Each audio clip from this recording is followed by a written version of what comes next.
Si pjesë e fushatës parazgjedhore për zgjedhjet e jashtëzakonshme parlamentare, lista serbe publikoi një video në të cilën me sloganin "Një listë, një konfton", bashkëkombasit e tyre të mbështesin me 7 qershor për sa kohë që zrema serbe rre brenda nesh nuk do të heqim dorë nga shkollat dhe spitalet tona.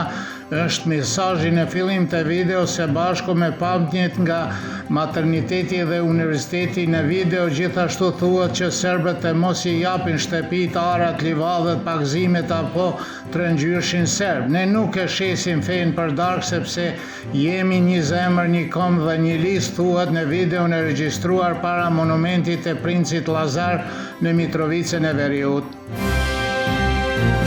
Nën kryetari i listës serbe dhe kryetari i komunës së Zveçanit Dragisha Milović tha se serbët në Kosovë vuajnë dhunë ligjore dhe institucionale nga Prishtina dhe bëri thirrje për harmoni dhe unitet në mënyrë që lista serbe të fitojë 10 mandatet e destinuara për komunitetin serb. Ai deklaroi se mbastisia e djeshme nga forcat speciale të policisë në stacionet hekurudhore në Zveçan, Leposavić dhe Slatin, ku hoqen tabelet qirilice dhe flamuj të Serbisë, nuk ishte rastësi as ndërprerje energjisë elektrike përpara tubimit të listës serbe në Žitkovec.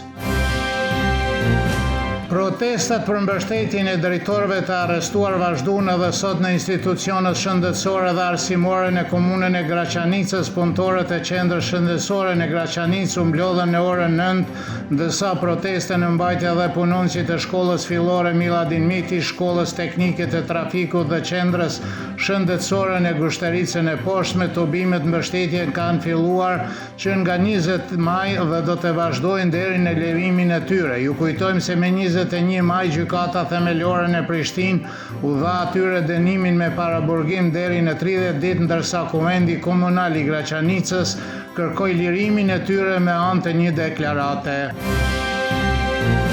Lëvizja vetëvendosje ka numrin më të madh të kandidatëve me probleme me ligjin e zgjedhjeve të jashtëzakonshme parlamentare të 7 qershorit, sipas një raporti nga Instituti Gjyqësor i Kosovës.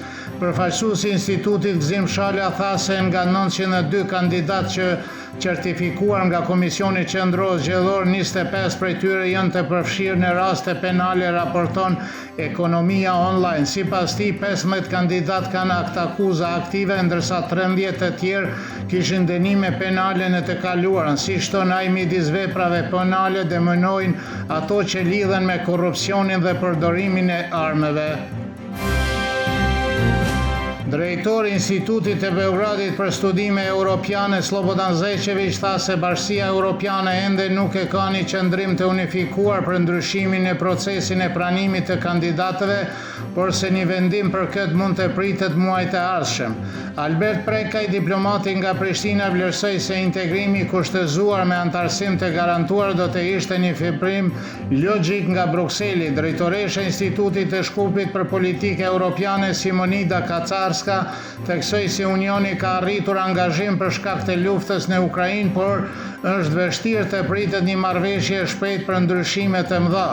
Kryeredaktori i TV Syrit nga Tirana, Bledian Koka, tha se që nga viti 2022 Bashkia Europiane zbaton një qasje më fleksibile ndaj kandidatëve që i konsideron të rëndësishëm për sigurinë.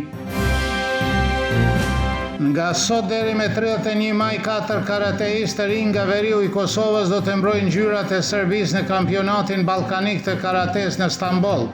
Ftesa drejtuar ekipit kombëtar serb për klubet, familjet dhe trajnerët e tyre është një konfirmim i tyre të punës heqjes dorë dhe këmbguljes, thot trajneri i tyre Ljubisha Krasić për Kosova Online. Ngjyrat e klubit të karates së Zveçanit do të mbrohen nga Mila Todorović, Pavle Vujinović dhe Luka Agić, ndërsa Nikola Blagojević do të performojë për klubin e karates Kopaonik.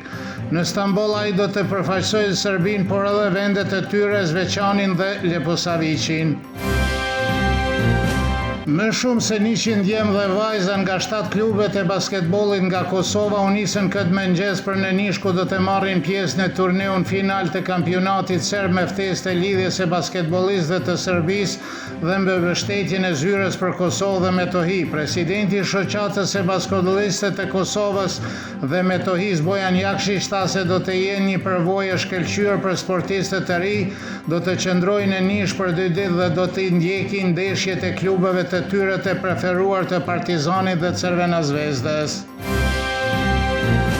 Moti nesër në mëngjes do të jetë i kthjellë dhe i freskët me diell dhe ngrohtësi të këndshme gjatë ditës me erë të lehtë, sa herë dhe e fortë veriperëndimore të dielën do të ketë vranësira të pjeshme me rreshje shiu në disa pjesë të vendit. Temperatura e mëngjesit do të sillet nga 7 deri në 13, kurse ajo maksimale ditore nga 25 deri në 29 gradë Celsius.